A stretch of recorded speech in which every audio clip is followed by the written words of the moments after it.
So Stellantis is rewarding the CEO they just fired 3 months ago for nearly destroying the company with a $26 million pay package. This is a company that could go bankrupt in the next couple of years because of his mismanagement, and yet they're rewarding him for his incompetence. I mean, why give this guy a bonus? Is this what corporate culture in America has become? Not about performance, but about, I don't even know what, being friends with the right people inside the company? Because that's the only reason I can think of as to why a CEO like Tavares gets any bonus. This CEO is the biggest reason the auto industry in North America is in the condition it's in right now, with high car prices, high car payments, low quality.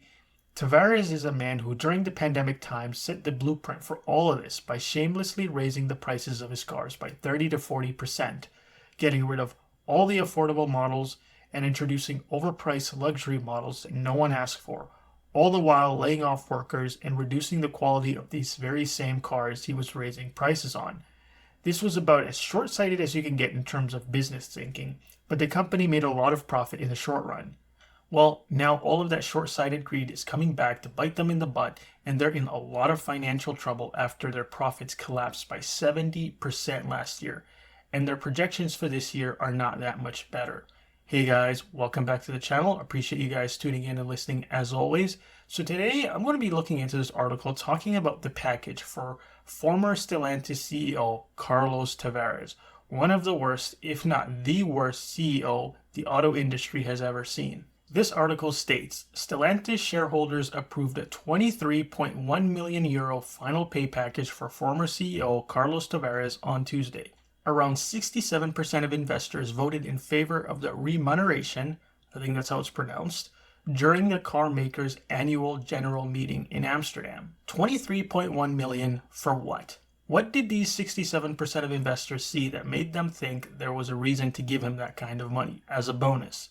Were they worried about him suing them if he didn't get that massive payout? Because it's not about performance, and it's definitely not about likability. This guy was a PR nightmare during most of his reign, so this is just insane. Anyways, it goes to break down the payout, stating the payout includes a 2 million euro base salary, a 500,000 euro post-retirement benefit expense, and over 2 million as part of a long-term incentive package designed to reward staff for milestones. The pay package of 23.1 million euros for the former CEO proposed under the remuneration report appears overly generous, particularly given the lackluster operating performance and the circumstances surrounding the CEO's forced resignation. Overly generous is a massive understatement, and I love how they like to sugarcoat his disastrous performance by calling it lackluster. No, it was catastrophic. This company might go bankrupt because of his decisions, which he took despite all the warning signs that were there. And with regards to the whole resignation aspect of it, if they were just going to give him a massive payout anyways, why not just fire him? I thought the whole purpose of getting him to resign instead of firing him was that it was supposed to be cheaper. I mean, if this is the quote-unquote cheap option, what on earth were they going to pay this clown if he got fired? I mean, what, $100 million in bonuses? This is just ridiculous. Now, the thing is, it was Tavares that proposed this salary structure. So this was interesting given that he was laying off workers left and right to try to save money. You know, save $1 million here, $1 million there, close a factory down there, all in the name of cost cutting and efficiency. But in reality, he was planning to use all of those savings to boost his bloated salary. This was what it was about for him. His bonuses wiped out any savings he did with these layoffs.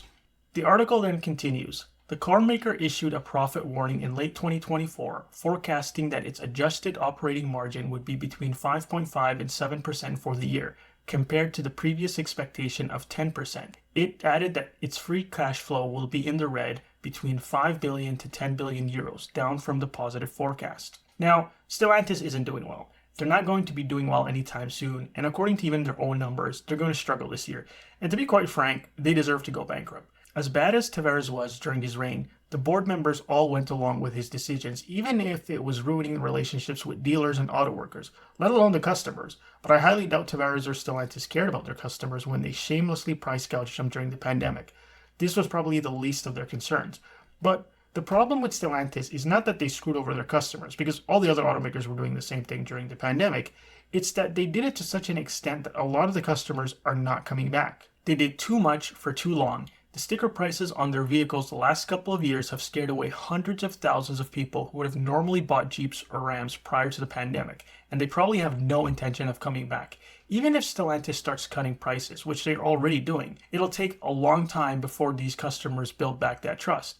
Even in my own local dealership, I noticed sales for Jeep and Ram are very slow and nothing like what they used to be. The perception of high prices have essentially killed these brands, and until that perception changes, I don't think they can turn things around. Anyways, those are my thoughts. Let me know what you guys think in the comment section below. And as always, if you enjoyed this, make sure to click like and subscribe. See you guys in the next one.